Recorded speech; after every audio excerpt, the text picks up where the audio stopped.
Hello மக்களே, எல்லாரும் எப்படி இருக்கீங்க? நலமா இருக்கீங்களா? இன்னைக்கான ஒரு சூப்பரான மூவி பார்த்தலாமா? இப்போ ஸ்டார்ட்டிங்லேயே பார்த்தோம் அப்படின்னா வந்துட்டு ஹீரோ சித்தார்த் இருக்காருல்ல, அவர் பேர் அர்ஜுன் வச்சுக்கலாம். ஏன்னா இந்த படத்தில் 2 ஹீரோ இருக்காங்க. ஸோ அர்ஜுன் வச்சுப்போம். இந்த அர்ஜுனோட பையன் தான் வந்து இந்த குட்டி பையன். அவர் பார்த்தீங்கன்னா வந்துட்டு ரொம்ப அப்செட்டாக இருக்கார். ஏன் அப்படின்னா அவர் நல்ல கிரிக்கெட் விளையாடக்கூடியவர். லாஸ்ட் 2 மேட்சாக வந்து அவர் சரியாக விளையாடாததுனால அவரை பற்றி நிறைய அரசல் புரசலாக பேச்செல்லாம் போயிட்டுருக்கும். ஸோ அப்செட் ஆகிட்டு இருக்கும்போது பார்த்தீங்கன்னா அவரோட பையன் வந்து ஏன்பா அந்த மேட்ச் வந்து நீங்கள் சரியாக விளையாடலன்னு கேட்கும்போது நீ எல்லாம் நீ கேள்வி கேட்குற மாதிரி ஆயிடுச்சுன்னு சொல்லிட்டு ரொம்பவே ஃபீல் பண்ணுவார். அப்போ தான் அர்ஜுனோட அப்பா வந்து என்ன சொல்வாருன்னா, அந்த பையன் உன்னை கேட்குறான் அப்படின்னா இன்றைக்கி அவனுக்கு வந்து டெஸ்ட் மேட்ச் இருக்குன்னு சொல்லவும் இவருக்கு ஒரு மாதிரி ஆகிடும். உடனே பையனை வந்து சமாதானம் பண்ணி என்கரேஜ் பண்ணி அனுப்புவார். அதோட டிவி ஆன் பண்ணலான்னு பார்த்தா டிவியில் ஃபுல்லாக இந்த நியூஸில் ஃபுல்லாக இவர் வந்துட்டு இந்த 2 மேட்ச் இதுக்கு முன்னாடி ஆன 2 மேட்ச் வந்துட்டு சரியாக விளையாடல அப்படின்ற மாதிரிலாம் நிறையவே பேசுவாங்க. அதெல்லாம் கேட்டு அவர் ரொம்பவே மன கஷ்டப்படுவார். கூட பார்த்தீங்கன்னா இப்போ இவரோட அர்ஜுனோட பிஏ ஒருத்தர் இருக்கார். அவர் வந்து என்ன சொல்கிறாருன்னா, நாளைக்கு உங்களுக்கு வந்து ஒரு கமிட்டி மீட்டிங் இருக்குது, அதில் நீங்கள் அட்டன் பண்ணணும்னு சொல்லியிருக்காங்கன்னு. என்ன புதுசாக கமிட்டி மீட்டிங் அப்படி இப்படின்னு சொல்லிட்டு இவர் கேட்கவும் சரி ஓகே நான் அட்டன் பண்ணிக்கிறேன் அப்படின்னு சொல்லிட்டு அவர் அனுப்பி வச்சிடறாரு. இப்போ அடுத்ததாக இப்போ காட்டுறாங்க இன்னொரு ஹீரோ இருக்கார் மாதவன். அவரை வந்து காட்டுறாங்க.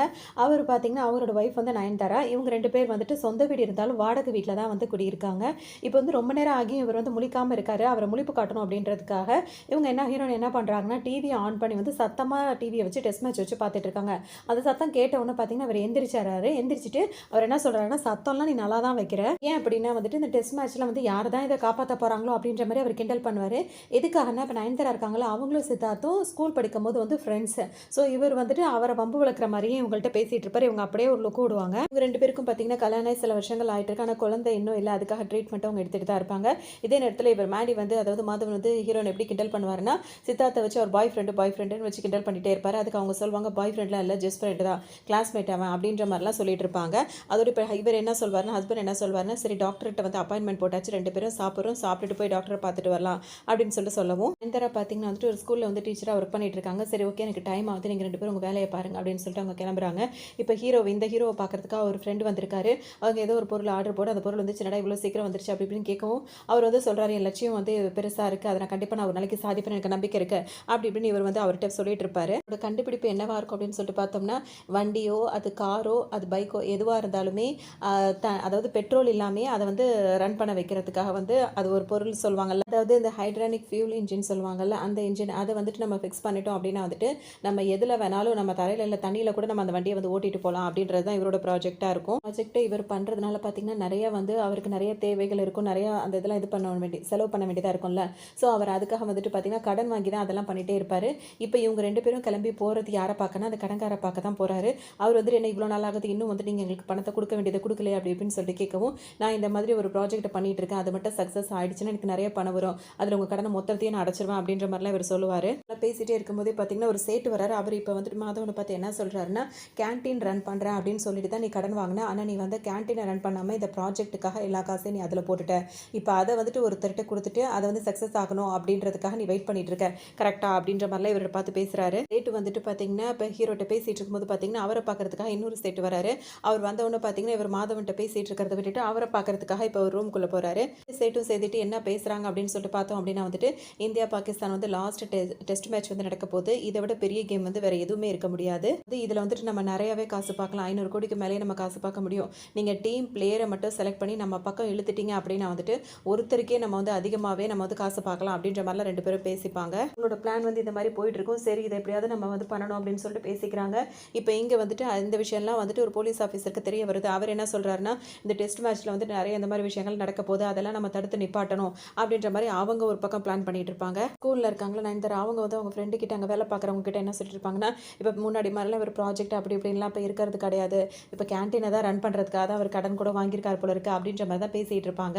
ஆனால் உண்மையிலேயே இவர் வந்து கேன்டீனை ரன் பண்ணுறதுக்காக வாங்கின காசு எல்லாத்தையும் ப்ராஜெக்ட் தான் போட்டிருக்காரு அப்படின்ற விஷயத்த இவர் இன்னும் வரைக்கும் அவங்க ஒய்ஃப் கிட்ட சொல்லாமல் இருக்காரு அப்படின்றது தான் நம்மளுக்கு தெரியுது. 2 டீச்சர்ஸும் உட்காந்து பேசிட்டு இருக்கும்போது பார்த்தீங்கன்னா பசங்களாம் தூரமாக நின்று விளையாடிட்டு இருக்காங்க.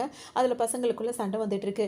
இப்போ தூரத்தில் பார்க்கும்போது அங்கே ஒரு பையன் விளையாடிட்டு இருக்கான். அந்த பையன் யாருன்னு பார்த்தோம் அப்படின்னா சித்தார்த்தோட பையன் இருக்காருல்ல, அவர் தான் விளையாடிட்டு இருக்காரு. இப்போ இவங்களுக்கு தெரிஞ்சவன் தானே. உடனே போயிட்டு என்னடா பிரச்சனை அப்படின்னு சொல்லி கேட்கும்போது, இந்த மாதிரி இங்கே உள்ள பசங்க எல்லாம் என்கிட்ட சண்டை வளர்க்குறாங்க. எதுக்குன்னு சொல்லிட்டு இவங்க கேட்கும்போது, உங்கள் அப்பாவுக்கும் சரியாக கிரிக்கெட் விளையாட தெரியல, உனக்கும் சரியாக கிரிக்கெட் விளையாட தெரியல அப்படின்னு சொல்லிட்டு சொல்கிறாங்கன்னு அவர் சொல்லுவார் அந்த குட்டி பையன். இப்போ இவங்க என்ன சொல்லுவாங்கன்னா, அந்த மாதிரி அவங்க பேசுகிறதெல்லாம் நீ பெருசாக எடுத்துக்கவே கூடாது, அதெல்லாம் நீ காதில் வாங்காத, உன்னோட வேலையை மட்டும் பாரு, இப்போ கிளம்பி வா அப்படின்னு சொல்லிட்டு அந்த பையனை கூட்டிகிட்டு வந்துடுறாங்க. இப்போ இவங்க பார்த்தீங்கன்னா இப்போ வீட்டுக்கு வந்துடுறாங்க. வீட்டுக்கு வந்தவொடனே ரொம்ப நேரமாக அவங்க வீட்டுக்காருக்காக வெயிட் பண்ணிட்டு இருக்காங்க. ஏன்னா அவர் சொன்னார் காலையிலேயே 6:30க்குலாம் வந்து டாக்டர்கிட்ட வந்து அப்பாயின்மெண்ட் போட்டிருக்கு, போகணும்னு சொல்லிட்டு ரொம்ப நேரம் வெயிட் பண்ணி பார்க்குறாங்க. ஆனால் இன்னும் அவங்களோட ஹஸ்பண்ட் வந்து வந்த பாடா இல்லை. அவர் எங்கே போயிருப்பாருன்னா அந்த ப்ராஜெக்ட்டை எப்படியாவது வந்து அப்ரூவல் வாங்கணும் அப்படின்றதுக்காக ஒரு அந்த மாதிரி ஆளுங்கள்லாம் இருப்பாங்கல்ல, அவங்களெல்லாம் தேடி தேடி போய் பார்க்குறதுக்காக அவங்க வந்து வெயிட் பண்ணி தானே ஆகணும். அப்படியே அவருக்கு நேரம் போயிட்டே இருக்குது. இதுக்கு மேலே வந்து வெயிட் பண்ணால் சரி வராது, நம்ம தனியாகவே போய் டாக்டர் செக்கப்புக்கு போகலாம் அப்படின்னு சொல்லிட்டு இப்போ எங்கள் ஹீரோயின் வந்துட்டு டாக்டர் செக்கப்புக்காக வந்திருப்பாங்க. டாக்டர் வந்து என்ன சொல்கிறாங்கன்னா, இப்போ உங்களுக்கான இதெல்லாம் வந்துட்டு எல்லாமே ரெடி பண்ணி வச்சுட்டோம். இப்போ நீங்கள் வந்துட்டு ஒரு 5 lakhs வந்து நீங்கள் கட்டுற மாதிரி இருக்கும். அந்த அமௌண்ட்டை மட்டும் நீங்கள் கட்டிட்டீங்க அப்படின்னா வந்து உங்களுக்கான ப்ராசஸை வந்து ஸ்டார்ட் பண்ணிடலாம். மற்ற டீட்டெயில்ஸ் எல்லாத்தையுமே வந்து நர்ஸ் உங்ககிட்ட சொல்லிடுவாங்க அப்படின்னு சொல்லவும் இவங்களுக்கே ஒரு யோசனையாக இருக்குது. இப்போ இவ்வளோ அமௌண்ட் என்ன பண்ணுறதுன்னு சொல்லிட்டு யோசிக்கிறாங்க. அவங்களும் கிளம்பி வந்துடுறாங்க. இப்போ இன்னொரு பக்கம் வந்து சித்தார்த்தை வந்து அந்த கமிட்டி மீட்டிங் கூப்பிட்டுருப்பாங்கல்ல, அங்கே அவர்கிட்ட என்ன சொல்லிட்டு இருப்பாங்கன்னா, நீங்கள் வந்து விளையாடினது லாஸ்ட் 2 மேட்சாக நீங்கள் சரியாகவே விளையாடல, அதனால் இந்தியாவுக்காக நீங்கள் இனிமேல் விளையாடுறது நல்லதாக இருக்காதுன்னு நாங்கள் நினைக்கிறோம். ஸோ நீங்கள் உங்களோட அந்த ஜேர்னியை வந்து நீங்கள் ஸ்டாப் பண்ணிக்கிட்டா நல்லாயிருக்கும் அப்படின்ற மாதிரிலாம் சொல்கிறாங்க. இதெல்லாம் அவருக்கு பேச பேச இப்போ சித்தார்த்துக்கு வந்து செம்மக்கும் வந்துட்டு இருக்கு. அது மட்டும் இல்லாமல் அவங்க என்ன கேட்குறாங்கன்னா, நீயா இதுலேருந்து ரிசைன் பண்ணிக்கிறேன் அப்படின்றத நீயா ப்ரெஸ்ஸுக்கிட்ட வந்து சொல்லிடுறியா இல்லை நாங்கள் சொல்லட்டுமா அப்படின்லாம் கேட்கும்போது அவருக்கு செம்மக்கவும் வருது. உடனே ரொம்ப கோவப்படுறாரு. அந்த மாதிரிலாம் நீங்கள் ஒன்றும் சொல்ல தேவையில்லை, நானே அதெல்லாம் பார்த்துக்கிறேன் அப்படின்னு சொல்லிட்டு அங்கேருந்து கோவமாக கிளம்பி வந்துடுறாரு. இன்னைக்கு நைட்டே பார்த்தீங்கன்னா இப்போ வந்துட்டு இப்போ ஹீரோயின் இருக்காங்க நயன்தாரா, அவங்க வந்து வீட்டுக்கு வந்துடுறாங்க. ரொம்ப லேட்டாக தான் வந்து ஹீரோ வராரு, அவங்க ஹஸ்பண்ட் வராரு. வந்தவொடனே இவங்கள்ட்ட பேசுகிறாரு. இவங்க முகம் கொடுத்து பேச மாட்டாங்க. ஏன்னா அவர் கரெக்டான டைமுக்கு வரேன்னு சொல்லிட்டு இவர் வராததுனால அவர் மேலே இவங்க பயங்கர கோவத்தில் இருப்பாங்க. ரொம்ப நேரம் இப்படியே பேசிகிட்டே இருக்கும். அவரும் ரொம்ப சமாதானப்படுத்துறாரு. ஒரு கட்டத்தில் அவங்க சமாதானம் ஆகிடுறாங்க. அதுக்கப்புறம் வந்துட்டு டாக்டர்கிட்ட போயிட்டு வந்து என்னாச்சு அப்படின்னு சொல்லி பேசும்போது, ட்ரீட்மெண்ட்லாம் வந்து நல்லபடியாக போயிட்டுருக்கு, இன்னும் ஒரு 5 லட்சம் கட்டினா மட்டும் அடுத்தது எல்லாம் நடந்துரும் அப்படின்னு சொல்லவும், இது 5 லட்சமா அப்படின்னு சொல்லிட்டு அவர் கண்ணு மொழிலாம் வெளியே வந்துடுற மாதிரி ஆயிடுது. எது கட்டிடலாம்ல அப்படின்னு சொல்லிட்டு அவங்க கேட்கும்போது, 5 லட்சம் தானே கட்டிடலாம் அப்படின்ற மாதிரி சமாளிச்சிடுறாரு. சித்தார்த் வீடு தான் காட்டுறாங்க. அங்கே வந்துட்டு அந்த குட்டி பையன் இருக்கான்ல, எல்லாரும் சேர்ந்து டைனிங் டேபிள் உட்காந்து சாப்பிட்டுட்டு இருப்பாங்க. சாப்பிடும்போது அந்த குட்டி பையன் வந்து அவங்க அப்பா கிட்ட பொதுவாக அவன் எப்படி சொல்லுவான்னா, இன்னைக்கு மேட்ச்சில் வந்துட்டு நான் சரியாக விளையாடல, அதுக்கு எல்லாரும் என்ன சொன்னாங்க தெரியுமா, உங்கள் அப்பா வந்துட்டு இந்தியா டீமுக்காக விளையாடுறாருல, அது சரியாக விளையாடாதனால தான் நீயும் சரியாக விளையாட மாட்டேங்கிற, நீ இப்படி விளையாடாமல் இருக்கிறதுக்கே உங்கள் அப்பா தான் காரணம் அப்படின்னு சொல்லிட்டு எல்லாரும் என்ன கிண்டல் பண்ணுறாங்க, என்கிட்ட சண்டை போடுறாங்கன்னு சொல்லிட்டு அந்த பையன் வந்து ஃபீல் பண்ணுவான். இருக்கும்போது ஏற்கனவே அவர் அப்செட்டாக இருக்காரா, பையன் இந்த மாதிரி பேசும்போது இன்னும் கொஞ்சம் அவருக்கு கோவம் வருது. உனக்கு விளையாட தெரியல அப்படின்றதுக்காக அதுக்கு நான் எப்படி பொறுப்பாக முடியும் அப்படின்ற மாதிரி அவர் சொல்லவும் இந்த பையனுக்கு ஒரு மாதிரி ரொம்ப கவலையாகிடுது. உடனே அந்த இடத்த விட்டு, ஏன்னா அது நெகட்டிவாக பேச பேச ஒரு மாதிரி இருக்கும்ல, ஏன்னா அவரே அப்செட்டாக இருக்காரு, இவர் ஒரு பக்கம் அப்செட்டாக இருக்காரு. ஸோ அங்கே இருக்கிறது அந்த பையனுக்கு ஒரு மாதிரி இருக்கனால டக்குன்னு அந்த பையன் எந்திரிச்சு போயிடுறான். இங்கே வந்துட்டு நயன்தாரா அவங்க வீட்டுக்காரங்க உட்காந்துட்டு இருக்கும்போது பார்த்தீங்கன்னா நியூஸ் சேனலில் வந்துட்டு இந்த மாதிரி சித்தார்த் வந்து ரிட்டையர் ஆகிட்டாரு, ரிசைன் பண்ணிட்டார், அந்த மாதிரிலாம் நியூஸ் வரும்ல, அந்த மாதிரி நியூஸ் விடவும் இவங்க பார்த்தீங்கன்னா இவங்களுக்கு ரொம்ப ஷாக் ஆகுது. இது ஃபஸ்ட்டு யார் பார்க்குறாரு, மாதவன் பார்க்குறாரு. பார்த்துட்டு நயன்தாரா கிட்ட வந்து உன்னோட கிளாஸ்மேட்டுன்னு சொல்லுவில்ல, அவர் ரிட்டையர் ஆகிட்டாரா, அந்த மாதிரி ரிசைன் அந்த மாதிரிலாம் சொல்லவும், சான்ஸே இல்லை, அப்படிலாம் கிடையவே கிடையாது அப்படின்னு சொல்லிட்டு இவங்க சொல்லிட்டே இருப்பாங்க. ஏன்னா அவர் கிண்டல் பண்ணுறாருன்னு சொல்லிட்டு அவங்க நினச்சிப்பாங்க. நியூஸை பாருன்னு சொல்லணும். அவங்க நியூஸை பார்க்கும்போது தான் அவங்களுக்கே தெரியும். இதை பார்த்தோன்னு அவங்க ரொம்பவே டென்ஷன் ஆகிடுவாங்க. எதுக்காக இவன் இப்படி பண்ணுறான், எதுக்காக இப்படிலாம் நடக்குது அப்படின்ற மாதிரி ரொம்ப டென்ஷனாக இருக்கவும், ஒன்று ஹீரோ இவர் என்ன சொல்லுவார்னா, வீட்டுக்காரர் என்ன சொல்லுவார்னா, மற்றவங்களோட பிரச்சனை நம்மளுக்கு எதுக்கு, நீ போய் உன்னோட ரொட்டீனான வேலையை பாரு அப்படின்ற மாதிரி சொல்லுவார். பார்த்தீங்கன்னா இப்போ மறுநாள் ஆகுது. இப்போ நயன்தாரா வந்துட்டு ஸ்கூலுக்கு அவங்க டீச்சர் தானே, மறுநாள் வேலைக்கு போகும்போது பார்த்தீங்கன்னா அங்கேயும் வந்துட்டு திரும்பவும் சித்தார்த்தோட பையன் வந்துட்டு அந்த பசங்களை கிண்டல் பண்ணுறதுனால இவன் பதிலுக்கு பதில் சண்டை போட்டுட்டே இருக்கான். இது உங்களுக்கு தெரியறதுனால போயிட்டு பஞ்சாயத்து பண்ணிட்டே இருக்காங்க. இதை வந்துட்டு மற்ற டீச்சர்ஸ்லாம் பார்த்துட்டு பிரின்சிபல் கிட்ட போட்டு கொடுத்துட்றாங்க. இப்போ அவங்க கூப்பிட்டு இந்த டீச்சரை வந்து எப்படி வான் பண்ணுறாங்கன்னா, நீங்கள் இந்த ஸ்கூலில் ஒரு டீச்சர் தானே தவிர்த்து ஒரு அம்மா கிடையாது, மற்ற பசங்க சண்டை போகிறாங்கன்னா அவங்க கிளாஸ் டீச்சர் இருக்காங்க, அவங்க பார்த்துப்பாங்க, நீங்கள் எல்லாத்தையும் போயிட்டு பஞ்சாயத்து பண்ணிட்டு இருக்காதீங்க அப்படின்ற மாதிரிலாம் சொல்கிறாங்க. எதனால இவங்க ஏன் இப்படி பிரியமாக இருக்காங்க அப்படின்னா, இவங்களுக்கு குழந்தை இல்லாதனால எந்த குழந்தையாக இருந்தாலும் இவங்க பிரியமாக இருக்காங்க. அதை வந்துட்டு இவர் வந்து எப்படி சொல்கிற, உனக்கு குழந்தை இல்லைன்றதுக்காக இங்கே வந்துட்டு அம்மா அதை பார்க்க வேண்டியது கிடையாது, வேலையை மட்டும் பார்த்தா போதும் அப்படி இப்படின்னு பேசும்போது இவங்க ரொம்பவே கவலைப்படுவாங்க. பிரச்சனை வந்து இந்த பையனுக்கும் தெரிய வருது, நம்மளால தான் இந்த டீச்சருக்கு வந்து கெட்ட பேர், அவங்க வந்து கவலைப்படுறாங்க அப்படின்னு சொல்லி தெரிஞ்சு, என்னால் தானே உங்களுக்கு இந்த மாதிரி அப்படி இப்படின்னு சொல்லி கேட்கவும், இதெல்லாம் ஒரு விஷயமே கிடையாதுன்னு, இதெல்லாம் யோசிக்கவே கூடாது அப்படின்னு சொல்லிட்டு அந்த பையனை சமாதானப்படுத்தி அந்த பையனுக்கு சாக்லேட்லாம் கொடுத்து அங்கேருந்து அனுப்பி வைக்கிறாங்க. இன்னொரு பக்கம் வந்துட்டு அந்த போலீஸ்காரங்க வந்துட்டு இதெல்லாம் நடக்குது அப்படி இந்த மேட்ச் ஃபிக்ஸிங்லாம் நடக்குது, அது என்ன அப்படின்றத பார்க்கணும் கண்டுபிடிக்கணும்னு நினைக்கிறாங்களா, அந்த 2 சேட்டு தான் அதை பற்றிலாம் பேசிகிட்டு இருந்தது. ஸோ அந்த 2 சேட்டையுமே வந்துட்டு ஸ்பெஷலாக கவனிக்கிறதுக்காக ஆளுங்களை போட்டு அவங்களை எப்போவுமே கண்காணிப்பிலே வைங்க அப்படின்னு சொல்லிட்டு சொல்லுவாங்க. இங்கே வந்துட்டு பார்த்தீங்கன்னா இப்போ ஸ்கூல் முடிஞ்சவொடனே சித்தார்த் வந்து அவரோட பையனை கூப்பிட்றதுக்கு வரவே இல்லை. ரொம்ப நேரம் அந்த பையன் தனியாகவே நிற்கிறத பார்த்தோன்னே இவங்களுக்கு அந்த பையனை விட்டுட்டு போக மனசே இல்லை. இவங்களும் கூட வெயிட் பண்ணிட்டே இருக்காங்க. ஒரு கட்டத்துக்கு மேலே வந்துட்டு நானே உன்னை கொண்டு போய் ட்ராப் பண்ணிடுறேன் அப்படின்னு சொல்லிட்டு நயன்தாரா வந்து அந்த குட்டி பையன், அதாவது சித்தார்த்தோட பையனை கூட்டிட்டு அவன் வீட்டுக்கு வராங்க. அங்கே வரும்போது தான் வந்துட்டு என்னென்னா, நயன்தாராவோட அப்பா இருக்காங்களா, அவங்க தான் வந்து சித்தார்த்தோட கோச்சாகவே இருப்பாங்க, கிரிக்கெட் கோச்சாகவே இருப்பாங்க. சித்தார்த் வந்து எப்படி இருக்காருன்னா வந்துட்டு நிறைய கிரிக்கெட் அப்படின்னு சொல்லிட்டு ஒரு பக்கமாக அப்படியே கவனம் செலுத்திட்டே இருக்கிறதுனால அவங்க வீட்டை பற்றியோ ஒய்ஃபை பற்றியோ பிள்ளைங்களை பற்றியோ கவனமே செலுத்துறதில்ல, அதில் ஆர்வமும் காட்டுறதில்ல அப்படின்ற விஷயம்லாம் இவங்களுக்கு தெரிய வருது. பார்த்தீங்கன்னா இதெல்லாம் இவங்க நோட் பண்ணுறாங்க. இவங்களுக்கு இப்போ என்ன பண்ணுறதுன்னு தெரியல. சரின்னு சொல்லிட்டு அங்கேருந்து இப்போ அமைதியாக கிளம்பிடுறாங்க. இன்னொரு பக்கம் மாதவன் இருக்காருல்ல, அவர் வந்துட்டு இந்த கவர்மெண்ட் எப்படியாவது அப்ரூவல் வாங்கணும்னு சொல்லிட்டு நினைக்கிறாரு. அவங்க வந்து இதை அப்ரூவல்லாம் பண்ணிடலாம், ஒன்றும் பிரச்சனை இல்லை, அதுக்காக 50 லட்சம் செலவாகும் அப்படின்னு சொன்னோன்னே, பரவாயில்ல பணத்தை நான் வந்து ஏற்பாடு பண்ண பார்க்குறேன், எப்படியாவது எனக்கு அப்ரூவல் மட்டும் கிடைச்சா போதும் அப்படின்ற மாதிரி அவங்கள்ட்ட ரெக்வஸ்ட்டாக கேட்டுட்டு இருப்பாரு. எப்படியாவது இப்போ 50 லட்சம் இருந்தால் இதை ரெடி பண்ணிடலாம் அப்படின்னு சொல்லிட்டு இவர் நினைக்கிறாரு. ஆனால் வந்துட்டு இப்போ ஒய்ஃப் கிட்ட இதை பற்றி அவர் எதுவுமே சொல்லலை. அதனால் இது எப்படி சொல்கிறதுன்னு தெரியாமல் திரும்ப 2 பேரும் பேசும்போது அவர் என்ன சொல்கிறாருன்னா, இந்த மாதிரி கேன்டீனில் நடத்துறதுல வந்து ஒரு சிக்கல் ஒன்று வந்திருக்கு, அந்த சிக்கலை சரி பண்ணணும்னா ஒரு 50 லட்சம் தேவைப்படுது அப்படின்னு இந்த காரணத்தை தான் சொல்கிறத தவிர அவர் ப்ராஜெக்ட் ரிலேட்டடாக எதுவுமே அவர் சொல்ல மாட்டேங்கிறாரு. அதுக்கு இதை கேட்டவுடனே இவங்களுக்கு பெரிய அதிர்ச்சியாக இருக்குது. இன்னும் 2-3 நாளில் வந்துட்டு 5 லட்ச ரூபா நம்ம கட்டணும் அப்படின்னா தான் நம்மளுக்கு ட்ரீட்மெண்ட் போயிட்டுருக்கலாம், அதை வந்து இன்னும் கண்டினியூ பண்ண முடியும். இப்படி அதுவே என்ன பண்ணுறதுன்னு தெரியாமல் முழிச்சிட்டு இருக்கும்போது நீ 50 லட்சத்தை வந்து சொல்கிறியா அப்படின்ற மாதிரி இவங்க கேட்குறாங்க. இதுக்கு இவர் வந்து என்ன ஐடியா சொல்கிறாருன்னா, பரவாயில்ல ஒரு வீடு ஒன்று இருக்குல்ல, அப்பாவோட வீடு இருக்குல்ல, அந்த வீடை வச்சு நம்ம இந்த மாதிரி பணத்தை ரெடி பண்ணலாம் அப்படி இப்படின்னு சொல்லவும் நயன்தாராக்கு சரியான டென்ஷன் ஆகுது, கோவமாக இருக்குது. அங்கேருந்து வெடிக்கு நெஞ்சு போயிடுறாங்க.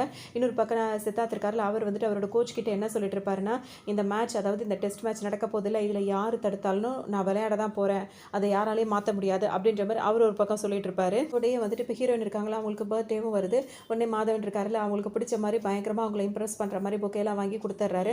அவங்க ரொம்பவே இம்ப்ரெஸ் ஆகிடுறாங்க. அதனால அப்பாவோட பத்திரம் இருக்குல்ல, அதை எடுத்து அவர்கிட்ட கொடுத்துட்றாங்க. நம்ம இதே டேட்டில் வந்துட்டு அதாவது சித்தார்த்தோட பையன் இருக்கார்ல, அவருக்கும் பர்த்டே வருது.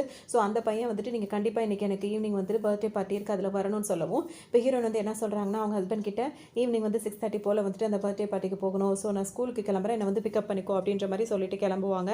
அவரும் வந்துட்டு சரின்னு சொல்லிடுறாரு. ஏன்னா இப்போ அவங்க வேலையை கரெக்டாக பார்த்துட்டு இருக்காங்க, கொஞ்சம் ஸ்மூத்தாக போயிட்டு இருக்கிறதுனால. அதே மாதிரி ஈவினிங் ஆகுது. இப்போ ஹீரோ வந்துட்டு ஹீரோயினை கூட்டிகிட்டு அந்த பர்த்டே பார்ட்டிக்கு கலந்துக்கிறாங்க. சந்தோஷமாக அப்படியே அந்த இதெல்லாம் அப்படியே ஸ்மூத்தாக போயிட்டு இருக்கும். நேரத்தில் இப்போ நாளைக்கு வந்துட்டு பார்த்தோம் அப்படின்னா வந்துட்டு இந்தியாவுக்கும் பாகிஸ்தானுக்கும் டெஸ்ட் மேட்ச் இருக்குல்ல, அது வந்து ஸ்டார்ட் ஆக போகுது அப்படின்ற மாதிரி நியூஸும் வெளியே வந்துட்டு இருக்கு. அதோட இங்கே வந்துட்டு இப்போ மாதவன் கிட்ட வந்துட்டு நயன்தாரா ஒரு பத்திரத்தை கொடுத்துருந்தாங்களா, அந்த பத்திரத்தில் வந்து என்ன எழுதியிருக்கும் அப்படின்னு பார்த்தோன்னா, நயன்தாரா இருக்காங்களா, அவங்களுக்கு மட்டும் இந்த சொத்து வந்து சொந்தம் கிடையாது. அவங்களுக்கு ஒரு குழந்தை பிறந்த உடனே அந்த குழந்தையும் வந்துட்டு இந்த பத்திரத்துக்காக வந்து சைன் பண்ணி கொடுத்தா தான் இது செல்லுபடி ஆகும் அப்படின்ற மாதிரி போட்டிருக்கு. இதை பார்த்தோன்னா அந்த 2 சேட்டுக்கும் வந்து பயங்கரமாக கோவம் வருது. உடனே மாதவனை கூப்பிட்டு பயங்கரமாக திட்டுறாங்க. எதுவுமே இல்லாமல் செல்லாத பத்திரத்தை கொடுத்து எங்கள்கிட்ட வந்து இது பண்ணுறேன், ஏன்னா அவங்களுக்குன்னு குழந்தையே இல்லை, அப்படியே பிறந்தாலும் அது எப்போ வளர்ந்து அது வந்து சைன் பண்ணால் தானே இது வந்து செல்லுபடி ஆகும் அப்படி இப்படின்னு சொல்லிட்டு இவரை பயங்கரமாக திட்டிடுறாங்க. ஒரு பக்கம் அவருக்கு இன்னும் கொஞ்சம் டென்ஷன் அதிகமாகிட்டே இருக்கும்போது பார்த்தீங்கன்னா, சரி ஓகே நம்ம அந்த கவர்மெண்ட் ஆஃபீஸில் வந்து இந்த ப்ராஜெக்ட்டை கொடுத்துட்டு வந்தோமே, அந்த நிலைமை என்ன இருக்குன்னு போய் பார்ப்போம் அப்படின்ட்டு அங்கே வராரு. அங்கே வந்தவங்க அங்கே என்ன சொல்கிறாங்கன்னா, நீங்கள் இந்த ப்ராஜெக்ட் அப்ரூவல் ஆக்கணும் அப்படின்னா வந்துட்டு 50 லட்சம் மட்டும் பத்தாது, கூடவே நீங்கள் இன்னும் 5 கோடி வேற கொடுக்கணும் அப்படின்ற மாதிரி சொல்லிடுறாங்க. அந்த 50 லட்சத்துக்கே நான் என்னென்ன பாடுபட்டேன்னு எனக்கு தான் தெரியும், இந்த 5 கோடிக்கு நான் இப்போ எங்கே போவேன் அப்படி இப்படின்னு சொல்கிறாங்க.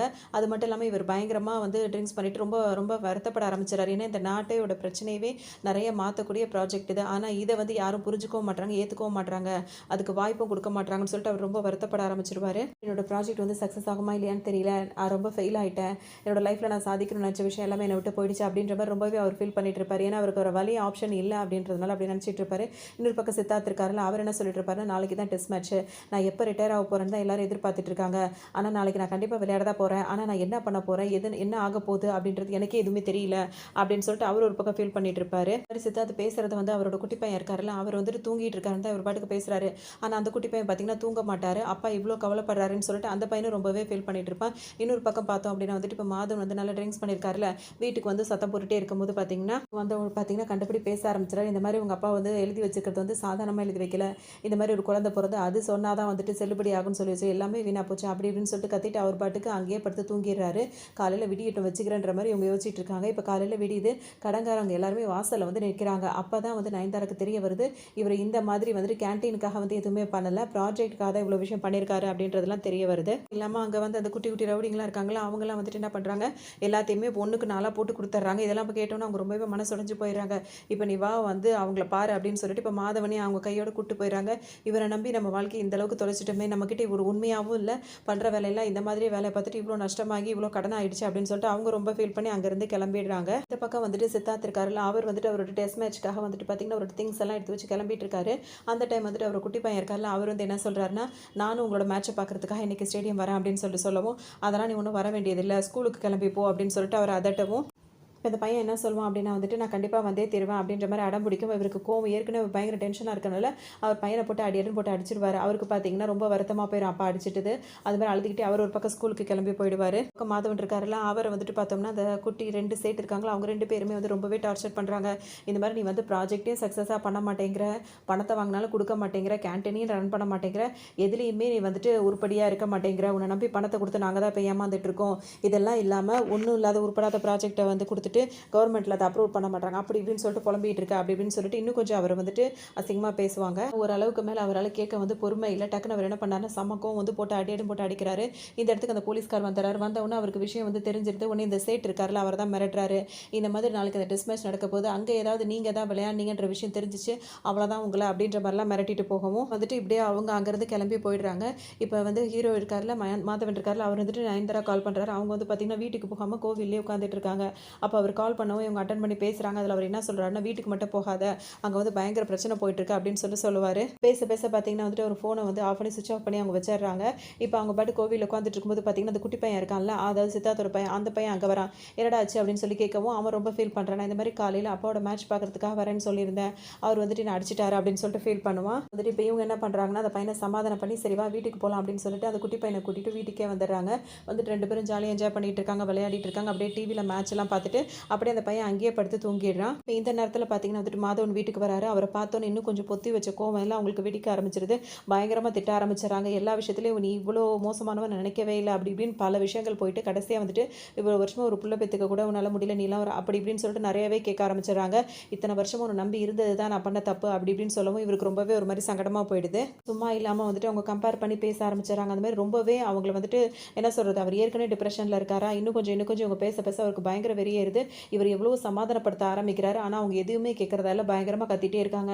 ஒரு கட்டத்தில் கோவம் தாங்காமல் என்ன பண்ணுறாரு, ஓங்கி ஒரு அறையை போட்டாராரு. அதே இடத்துல இவங்க மயங்கி போய் சுருண்டு விழுந்துடுறாங்க. இன்னொரு பக்கம் பார்த்தோம் அப்படின்னா வந்து சித்தார்த்தோட ஃபேமிலியில் வந்துட்டு அந்த குட்டி பையன் வந்து ஸ்கூல் விட்டு இன்னும் வீட்டுக்கு வரல அப்படின்றத தேடிட்டு இருக்காங்க.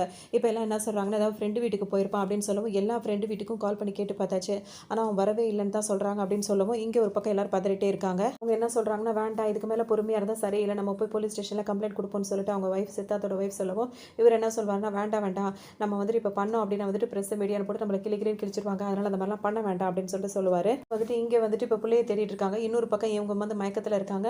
இப்போ மாதவனுக்கு என்ன பண்ணுறதுனே தெரியல. அவர் இப்போ என்ன பண்ணலான்னு யோசிக்கிறாருன்னா கிரிமினலாக ஒரு ஐடியா அவருக்கு யோசனை வருது. அதாவது வந்துட்டு இப்போ சித்தார்த்தோட பையன் வந்து இங்கே தானே இருக்காரு. இப்போ மாதவன் வந்து என்ன பிளான் பண்ணுவாருன்னா இப்போ இந்த பையனை வச்சு சித்தார்த்தை பிளாக்மெயில் பண்ணலாம் அப்படின்ற மாதிரி யோசிப்பார். என்ன மாதிரி பிளானாக இருக்கும் அப்படின்னு சொல்லிட்டு பார்த்தீங்கன்னா அந்த பெரிய செட்டு சின்ன செட்டு 2 செட் இருக்காங்களா அவங்க வந்துட்டு சித்தார்த் இருக்காருல அவர் கூட விளையாடுற ஒரு டீம் மெம்பர் வந்துட்டு பார்த்தீங்கன்னா நல்லா விளையாடக்கூடியவராக இருப்பார்.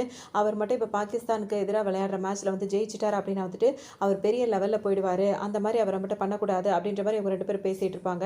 இப்படி சொல்கிறாங்க அப்படின்னு சொல்லிட்டு பார்த்தோம் அப்படின்னா வந்துட்டு இவர் வந்துட்டு நம்ம பேச்சு கேட்டு அந்த பாகிஸ்தானுக்கு எதிராக நடக்கிற மேட்ச்சில் வந்து தோற்று போயிட்டார் அப்படின்னா வந்துட்டு பாகிஸ்தான் டீம்லேருந்து நம்மளுக்கு நிறைய பணம் கொடுப்பாங்க, அந்த பணத்தை ஆளுக்கு பாதியாக பிரித்து எடுத்துக்கலாம் அப்படின்ற மாதிரி இப்படி மாநகரத்தரமாக இந்த மாதிரி இஷ்டத்துக்கும் பேசிகிட்டு இருப்பாங்க. இவங்க பிளான் பண்ணிட்டு இருக்காங்களா, இது வந்துட்டு மாதவனுக்கு நல்லாவே தெரியும். ஸோ இதை வச்சு அவர் மூவ் பண்ணலாம்னு நினைக்கிறாரு. எப்படி அப்படின்னா வந்துட்டு அவருக்கு கடன் பிரச்சனை இருக்குது, ப்ராஜெக்ட்டுக்கும் பணம் தேவைப்படுது. இவங்க 2 பேருக்கு என்ன தேவை அப்படின்றதும் அவருக்கு நல்லாவே தெரியுது. இப்போ மாதவன் வந்து என்ன பண்ணுறாருன்னா அந்த குட்டி பையன் இருக்காருல்ல அவரை வந்துட்டு கட்டி போட்டுறாரு. கட்டி போட்டுட்டு சித்தார்த்துக்கு வந்து கால் பண்ணி வேறு மாதிரி அன்னோன் நம்பர்லேருந்து கால் பண்ணி பேசுகிறாரு. இந்த மாதிரி உன் பையனை நான் தான் பிடிச்சி வச்சிருக்கேன், நான் சொல்கிறபடி நீ கேட்ட அப்படின்னா 2 நாளில் உன் பையனை நீ பார்க்கலாம், இல்லாட்டி முடியவே முடியாது அப்படி இப்படின்ற மாதிரி பேசுகிறாரு. இன்னொரு பக்கம் நயன்தாரா இருக்காங்களா அவங்கள வேற ஒரு ரூமில் போட்டு அடைச்சி வச்சிடுறாரு. இப்போ சித்தார்த்துக்கு வந்துட்டு இந்த மாதவன் தான் இந்த வேலைலாம் பார்த்துட்டு இருக்காருன்றதை சுத்தமாக கண்டுபிடிக்க முடியல. உனக்கு என்ன வேணும், என்ன டிமாண்ட் அப்படின்னு சொல்லிட்டு இவர் கேட்கவும் அதுக்கு அவர் என்ன சொல்கிறாருன்னா எனக்கு என்ன தேவை அப்படின்றத நாளைக்கு நான் கால் பண்ணி சொல்கிறேன் அப்படின்னு சொல்லிட்டு காலையும் கட் பண்ணிடுவார். மாதவன் வந்து என்ன பண்ணுறாருன்னா அந்த சேட் இருக்காருல அவருக்கு கால் பண்ணுறாரு. கால் பண்ணி என்ன சொல்கிறாருன்னா இந்த மாதிரி வந்துட்டு இப்போ உங்களோட டிமாண்ட் என்ன அப்படின்றத நீங்கள் சொல்லுங்கள், அதை வந்து நான் சித்தார்த்திட்ட சொல்கிறேன், அவன் வந்து நான் என்ன சொன்னாலும் இப்போ கேட்குறதுல தான் அவன் நான் லாக் பண்ணி வச்சிருக்கேன் அப்படின்ற மாதிரி சொல்கிறாரு. உடனே எதுக்குன்னா இவர் சொன்னால் அவங்க டீம் மெம்பர் அப்படி இருப்பா அது பண்ணலாம், இல்லை ஒருவேளை சித்தார்த்தா கூட அது இருக்கலாம். ஸோ இந்த மாதிரி நம்ம பண்ணிட்டோம் அப்படின்னா நல்லாயிருக்கும், அதனால் உங்கள் டிமாண்ட் என்ன அப்படின்னு நீங்கள் சொன்னீங்கன்னா நான் அதை உங்களுக்காக பண்ணி தருவேன், அதுக்காக எனக்கு நீங்கள் இந்த மாதிரி பண்ணணும் அப்படின்ற மாதிரி இவர் வந்துட்டு இப்போ சேட்டுக்கு கிட்ட வந்து டீல் பேச ஆரம்பிக்கிறாரு. பார்த்தோம்னா இப்போ இவங்க வந்து 2 பேருக்கும் ஒரே யோசனை இருக்கவே நான் புது கதையை சொல்கிறேன் அப்படின்னு சொல்லி யோசிக்கும் போது அவங்க வந்துட்டு நீ சொன்னீங்கன்னா கண்டிப்பாக நான் வந்து அதை நிறைவேற்றி தருவேன் அப்படின்ற மாதிரி இவர் சொல்லவும் எங்களுக்கு ஒன்றும் பெரிய விஷயம்லாம் கிடையாது, நாளைக்கு அந்த டெஸ்ட் மேட்ச்சில் சித்தார்த் விளையாடுறான்ல அவன் வந்து கண்டிப்பாக தோற்று போகணும் அப்படின்னு சொல்லவும் நான் அதை பண்ணி காட்டுறேன் அப்படின்னு சொல்லிட்டு இப்போ மாதவன் வந்துட்டு இப்போ சித்தார்த்து கால் பண்ணுறாரு. நடக்க போகிற மேட்ச்சில் வந்து நீ விளையாடுற அதில் நீ தோற்று தான் போகணும் அப்படின்னு சொல்லவும் அவரும் வந்துட்டு தோற்று போயிடுறாரு. இப்போ இந்த 2 செட்டுக்கும் வந்து பயங்கர சந்தோஷமாயிடுது. என்னடா இது என்னென்னமோ பிளான் பண்ணிட்டு இருந்தோம், ஆனால் இந்த மாதிரி ஒரு கால் பண்ணால் இந்த மாதிரி ஈஸியாக அவன் பண்ண வச்சுட்டானே அப்படின்னு சொல்லிட்டு இப்போ எல்லா நியூஸ்லையுமே வந்துட்டு வந்துட்டு இந்த மாதிரி சித்தார்த் வந்து சரியாக விளையாடல, அவர் தோத்து போயிட்டாரு அப்படின்ற நியூஸ் தான் அதிகமாக போயிட்டு இருக்கும். பார்த்தீங்கன்னா இப்போ மாதவன் இருக்காருல, இந்த சேட்டுங்க கிட்ட வந்து என்ன சொல்வாருன்னா, இப்போ வந்து சித்தார்த் வந்து என்னோட கண்ட்ரோலில் இருக்கான், நான் என்ன சொன்னாலும் அவன் கேட்பான், அதனால இப்போ என்னோட டிமாண்ட் என்ன, நீங்கள் சொன்னதை நான் செஞ்சுட்டேன்ல, இப்போ என்னோட டிமாண்ட் என்ன அப்படின்றது நீங்கள் கேளுங்க. ஏன்னா இன்னொரு மேட்ச் இருக்குது, அதில் அவர் தூக்க வைக்கணும், அப்போ இவர் கையில் குடுமி இருக்க மாதிரி தானே அர்த்தம். ஸோ இப்போ என்னோட டிமாண்ட் என்ன அப்படின்னா வந்துட்டு, என்னோட கடனை நான் உங்கள்கிட்ட கடன் வாங்கியிருக்கேன், அந்த கடனை எல்லாத்தையுமே நீங்கள் ரத்து பண்ணிடணும். அது மட்டும் இல்லாமல் எனக்கு அந்த அப்ரூவல் வாங்க வேண்டிய விஷயம் இருக்குல்ல, அதை எனக்கு அப்ரூவல் வாங்கி தரணும் அப்படின்னு அவருக்கு என்னென்னலாம் தேவையோ அதெல்லாம் வந்துட்டு ஒரு டிமாண்டாக வைக்கிறாரு. இப்போ இன்னொரு பக்கம் அடுத்த மேட்ச் வந்துட்டு இருக்கு, அதுலேயும் இவர் விளையாடி தோத்து தான் போகணும்னு சொல்லிட்டு பேசிட்டு இருக்காங்க. இப்போ சித்தார்த்தோட ஒய்ஃப் பார்த்தீங்கன்னா செம்ம கோவமாக இருக்காங்க. இந்த மாதிரி பையனை காரணம் தேடிட்டு இருக்க, உனக்கு கொஞ்சம் கூட பொண்டாட்டி பிள்ளைங்க மேலே அக்கறையே கிடையாது, உனக்கு எப்போ பார்த்தாலும் கிரிக்கெட் தான் இல்லை, அதனால தான் இந்த மாதிரிலாம் பண்ணிட்டு இருக்கு அப்படின்னு சொல்லிட்டு அவங்க 2 பேரும் ஒரு பக்கம் சண்டை போட்டுட்டு இருப்பாங்க. இவர் ஒரு உண்மையை சொல்லுவார் அவங்க ஒய்ஃப் கிட்ட, இந்த மாதிரி நம்ம பையனை வந்து யாரோ ஒருத்தவங்க வந்து தூக்கிட்டு போய் வச்சுட்டு இருக்காங்க, நான் இந்த மாதிரி மேட்ச் நடக்க போகிற மேட்ச்லலாம் நான் தோத்துக்கிட்டே இருந்தால் மட்டும் தான் அவனை திரும்ப கொடுப்பேன்னு சொல்கிறாங்க, அவன் நம்மளுக்கு திரும்ப கிடைக்கணும் அப்படின்றதுக்காக தான் நான் விளையாட்டில் தோத்து போகிற மாதிரி நடிச்சிட்டு இருக்கேன் அப்படின்ற மாதிரிலாம் இவர் சொல்லுவார். பார்த்தீங்கன்னா இப்போ கொஞ்ச நேரத்துலேயே வந்துட்டு நான் இந்த முழிப்பு வருது. முழிச்ச உடனே பார்த்தீங்கன்னா வந்துட்டு ரூம்குள்ளே பூட்டி வச்சிருக்கிறது தெரியுது, கதவுத்துறன்னு கத்திக்கிட்டே இருக்காங்க. அப்போ அவர் என்ன சொல்வார்னா, நீ தான் என்ன ஃபெயிலியர் ஆகிட்டேன் அப்படின்னு சொல்லிட்டில, நீ யாரை வந்துட்டு ரொம்ப வந்துட்டு நம்ம சக்ஸஸாக இருப்பான் அப்படி இப்படின்னு சொன்னி அவன் இப்போ ஃபெயிலியர் ஆகிட்டு இருக்கான், வேற நியூஸை பாரு அப்படி இப்படின்னு சொல்லவும் இப்போ ஹீரோயினும் பார்த்தீங்கன்னா நியூஸை பார்ப்பாங்க. வந்துட்டு இப்போ மாதவன் வந்து தான் இந்த மாதிரி குட்டி பையனை பிடிச்சி வச்சுக்கிட்டு இந்த மாதிரி பணம் கேட்குறாரு, பிளாக்மெயில் பண்ணுறாரு, இந்த வேலை எல்லாமே பண்ணிட்டு இருக்காரு அப்படின்றது அவங்களுக்கு தெரிய வருது. அவர்கிட்ட போயிட்டு எவ்வளோ கெஞ்சி கேட்குறாங்க, வேண்டாம் இந்த விஷயம்லாம் வெளியே தெரிஞ்சதுன்னா பல பிரச்சனைகள் வந்துடும், ஸோ இதை பண்ணாத அப்படின்னு சொல்லிட்டு எவ்வளவோ சொல்கிறாங்க. அவர் சுத்தமாக கேட்குற மைண்ட்லேயே அவர் இல்லை. அப்படின்னா வந்துட்டு இப்போ இவர் எதுவுமே காதில் வாங்க மாட்டாரு. அவர் என்ன சொல்வார்னா, இப்போ உனக்கு 5 லட்சம் தேவைன்னு சொன்னல, அந்த 5 லட்சத்தை நான் ரெடி பண்ணிட்டேன். அதாவது இவர் என்ன பண்ணி கேட்டிருப்பாருன்னா, என்னோட கடன் எல்லாம் அடையணும், அது போக எனக்கு இவ்வளோ அமௌண்ட் தேவைப்படுது அப்படின்னு சொல்லிட்டு எல்லாம் வாங்கி வச்சிருக்காரு. அதில் வந்துட்டு நீ கேட்ட 5 லட்சமும் ரெடி ஆகிடுச்சு, நாளைக்கு போய் அதை கொடுத்து அந்த ட்ரீட்மெண்ட்டையும் நம்ம கண்டினியூ பண்ணிடலாம் அப்படின்னு சொல்லும்போது இப்போ நயன்தாரா என்ன சொல்லுவாங்கன்னா, எனக்கு வந்து குழந்தை ரொம்ப முக்கியம் தான், ஆனால் ஆதித்யாவும் ரொம்ப முக்கியம், அவனை கொண்டு போய் எப்படியாவது வீட்டில் விடணும் அப்படின்னு சொல்லுவாங்க. அது மட்டும் இல்லாமல் நீ இவ்வளோ பெரிய தப்பு பண்ணுறிய, வெளியே தெரிஞ்சு நாளைக்கு மாட்டிட்டோன்னா என்ன பண்ணுவா அப்படின்னு சொல்லிட்டு கேட்கவும், நம்ம வந்து மாட்டிக்கவே மாட்டோம் அப்படின்னு சொல்லிட்டு இவர் சொல்லுவார். பார்த்தீங்கன்னா இப்போ மாதவன் என்ன சொல்வாருன்னா, அப்படி ஏதாவது ஒரு பிரச்சனை வந்துச்சு அப்படின்னா அதில் நான் மாட்டவே மாட்டேன், அந்த 2 சேட்டுங்களை தான் மாட்டுவாங்க, அதுக்கு தகுந்த மாதிரி தான் நான் பிளானே பண்ணிட்டு இருக்கேன் அப்படின்னு சொல்லவும் இவங்களுக்கு ரொம்ப கஷ்டமாக இருக்கும். எப்படியாவது இப்போ நாளைக்கு போகணும், இந்த 5 லட்சத்தை கொடுத்து அவங்க குழந்தைக்கான ஏற்பாடுலாம் பண்ணணும்ல, அதை பற்றி யோசிச்சுட்டு இருப்பாங்க. வந்து பார்த்தோம் அப்படின்னா வந்துட்டு இப்போ சித்தார்த் இருக்காருல, இப்போ அடுத்த மேட்ச்சுக்கு அவர் இறங்கி இப்போ விளையாட போகிறாரு. இதே நேரத்தில் வந்துட்டு இப்போ இந்த கவர்மெண்ட் அப்ரூவல் பண்ணிட்டாங்க அப்படின்ற மாதிரி இந்த சேட் வந்து சொல்கிறாரு. இப்போ இதெல்லாம் வந்துட்டு ஃபைனல் ஆகிறதுக்கு முன்னாடி இன்னொரு டிமாண்ட் எனக்கு இருக்குது அப்படின்னு சொல்லிட்டு சேட் வந்து இப்போ மாதவன் கிட்ட கேட்பாரு. அதாவது அது என்னவா இருக்கும்னா, அதுவும் அதே தான், இப்போ இவர் கடைசி மேட்ச் விளையாட போகிறாருல, இந்த கடைசி மேட்ச்லேயும் சித்தார்த் வந்து தோத்து போகணும் அப்படின்றது அவங்களோட டிமாண்டாக இருக்கும். இவர் மாதவன் என்ன பண்ணுவார்னு, இப்போ சித்தார்த்துக்கு திரும்பவும் கால் பண்ணிடுவார், இப்போ நடக்க போகிற மேட்ச்சில் நீ இறங்கியிருக்கில்ல, இந்த மேட்ச்சில் நீ தோத்து தான் போகணும் அப்படின்னு சொல்லுவார். இப்போ நீ அதை தோத்துட்டா மட்டும் தான் உன் பையனை நீ பார்க்க முடியும் அப்படின்னு சொல்லிட்டு மிரட்டவும் இவரும் வேறு வழி இல்லாமல் நான் சரி அப்படின்னு சொல்லிட்டு ஒத்துப்பார். ஆனால் அவர் விளையாடிட்டு இருக்கும் போதெல்லாம் அவர் மனசில் வந்து பயங்கரமாக ஓடிட்டே இருக்கும், நம்ம வந்து சுயநலத்துக்காக, அதாவது என் பையனை காப்பாற்றணும் அப்படின்றதுக்காக நம்ம வேணும்னே தோக்கிறதா, இல்லை பொதுநலத்துக்காக நம்மளை நம்பி இந்த இடத்துக்கு வந்திருக்கோமே, இந்த நாட்டுக்காக நம்ம வந்து விளையாடி ஜெயிக்கிறதா அப்படின்ற மாதிரி அவருக்கு பல எண்ணங்கள் ஓடிட்டு இருக்கும். ஒரு பக்கம் வந்து நயன்தாரா இருக்காங்கல்ல, இப்போ இந்த பணத்தை எடுத்துக்கொண்டு போய் கொடுத்து அந்த ட்ரீட்மெண்ட்டை ஸ்டார்ட் பண்ணி புள்ள பெற்றுக்கலாம் அப்படின்ற ஒரு மைண்ட் செட்டில் வராங்க. வர வழியில் அவங்களுக்கும் வந்துட்டு மனசு வந்து ஒத்துக்க மாட்டேங்குது, இந்த மாதிரி அடுத்தவங்களை ஏமாற்றி அந்த பணத்தில் வந்துட்டு குழந்தை பெற்றுக்கணுமா, அப்படி ஒன்று தேவையே இல்லை அப்படின்னு சொல்லிட்டு அவங்க கிளம்பி வந்துட்டு இருக்காங்க. வரும்போது பார்த்தீங்கன்னா அந்த சேட் வந்து இவங்களை வந்து பிடிச்சி வச்சுட்டு இப்போ மாதவனுக்கு கால் பண்ணி என்ன சொல்கிறாருன்னா, நீ எப்போவுமே வந்து ஒரு லூசர் தான், நீ எல்லாத்தையுமே இழந்துட்ட, இப்போ பொண்டாட்டி நீ இழக்க போகிற அப்படி இப்படின்னு சொல்லிட்டு இஷ்டத்துக்கு பேசிகிட்டு இருக்காரு. அங்கே அந்த சேட்டுக்கிட்ட வந்து நயன்தாரா எப்படியோ தப்பிச்சு வந்துடுறாங்க. வர வழி ஃபுல்லாக அவங்க என்ன யோசிப்பாங்கன்னா, இப்போ மாதவன்ட்டு போய் நம்ம சொன்னோம் அப்படின்னா அவன் கேட்கவே மாட்டான், அவனோட பிளானில் தான் அவன் போயிட்டே இருக்கான், அதனால் இப்போ என்ன பண்ண தெரியாமல் உள்ளே வந்துடுவாங்க, அந்த வீட்டுக்கே மாதவன் இருக்க இடத்துக்கே வந்துடுவாங்க. வந்துட்டு அவருக்கே தெரியாமல் அவர் அடிச்சு கொண்டு நினைப்பாங்க. அதுக்கு முன்னாடி வந்துட்டு என்ன பண்ணுவாங்கன்னா, இப்போ இவர் வந்து சித்தார்த் வந்து யோசிச்சுட்டே இருப்பார்ல, நம்ம வந்துட்டு இப்போ பொதுநலமாக சுயநலமா அப்படின்னு சொல்லிட்டு யோசிச்சுட்டே இருக்கும்போது பார்த்தீங்கன்னா அவருக்கு வந்து மனசு ஒப்பாது, அதனால் நல்லா விளையாட ஆரம்பிச்சிருவார். 6-4 அடிச்சுட்டே இருப்பார். இதை பார்க்கும்போது மாதவனுக்கு சமக்கம் வரும், நம்ம அவ்வளோ சொல்லியும் அவன் வந்துட்டு இந்த மாதிரி விளையாடிட்டு இருக்கானா, அவன் என்ன பண்ணுறப்பார் அப்படின்னு சொல்லிட்டு இந்த குட்டி பையனை வந்துட்டு கொஞ்சம் துன்புறுத்தி அதெல்லாம் வீடியோ எடுத்து அனுப்பவும் பார்த்தீங்கன்னா அந்த பையன் வந்து இப்போ பேசுவான், நீ என்ன வந்து அடித்தாலும் என்ன தான் பண்ணாலும் சரி எங்கள் அப்பா வந்துட்டு எதுக்குமே மசைய மாட்டார், ஏன்னா அவருக்கு கிரிக்கெட் தான் முக்கியம், அவருக்கு அதுதான் ரொம்ப பிடிக்கும், அதனால் நீங்கள் என்ன வச்சு எதுவுமே செய்ய முடியாது, கண்டிப்பாக இந்தியாவுக்காக அவர் விளையாடுவார், ஜெயிப்பார் அப்படின்னு சொல்லி அந்த பையன் சொல்லிட்டே இருப்பான். இந்த நேரத்தில் பார்த்தீங்கன்னா இவரும் பயங்கரமாக விளையாடிட்டு இருப்பார். ஒரு பக்கம் இப்போ நயன்தாரா அப்போ வந்துடுவாங்க. வந்தவங்க பார்த்தீங்கன்னா மாதவனை போட்டு போட்டு அடித்து அங்கேயே படுக்க போட்டுருவாங்க. இப்போ அங்கே போலீஸ்லாம் வந்துட்டு பார்த்தீங்கன்னா அந்த பையனை கூட்டிகிட்டு வந்துடுவாங்க. கூட்டிகிட்டு வந்த உடனே பார்த்தீங்கன்னா இன்னொரு பக்கம் இங்கே வந்துட்டு இவர் வந்து விளையாடி ஜெயிச்சிருவார். இப்போ லாஸ்ட் 2 மேட்ச்சில் இவர் இந்த மாதிரி பிள்ளைய பிடிச்சி வச்சிருக்கான்னு சொன்னதுனால தான் அவர் தோற்று போனார். பல விதமான நியூஸ் எல்லாம் பரவிட்டே இருந்ததில் இப்போ மொத்தமாக எல்லாருக்கும் பதிலடி கொடுக்குற மாதிரி இப்போ கரெக்டாக வந்துட்டு இவர் லாஸ்ட்டாக வந்து 6-4 அந்த மாதிரிலாம் அடித்து இவர் இந்தியாவுக்காக விளையாடி ஜெயிச்சும் கொடுத்துருவார். இவர் பற்றின பேசின பேச்சுக்கள் எல்லாமே வந்து இப்போ மாறிடும். அவர் வந்து சுயநலமாக இல்லாமல் பொதுநலம் தான் முக்கியம் நினச்சி அவர் இந்த மாதிரி விளையாடி தான் ஜெயிச்சிருப்பார். இதுக்கப்புறம் நம்ம இப்படி இருக்கக்கூடாதுன்னு சொல்லிட்டு இன்னொரு பக்கம் நயன்தாராவும் இந்த மாதிரி ஒரு மைண்ட் செட்டில் தான் இருந்திருப்பாங்க. இன்னொரு பக்கம் மாதவன் இந்த மாதிரி தப்பு பண்ணியிருந்தாலும் அவருக்கு வந்துட்டு அவரோட ப்ராஜெக்ட் வந்து பார்த்தீங்கன்னா அப்ரூவல் ஆகி வந்திருக்கும். இந்த மாதிரி எல்லாருக்கும் இப்போ லாஸ்ட் மினிட்ல வந்து ஒரு சக்ஸஸ் கிடைக்கிற மாதிரி தான் அந்த படத்தை வந்து முடிச்சிருப்பாங்க. இந்த ரிவ்யூ உங்களுக்கு ரொம்ப பிடிச்சிருக்கும்னு நினைக்கிறேன். நினைக்கிறேன். இன்னொரு கதையில் சந்திக்கலாம்.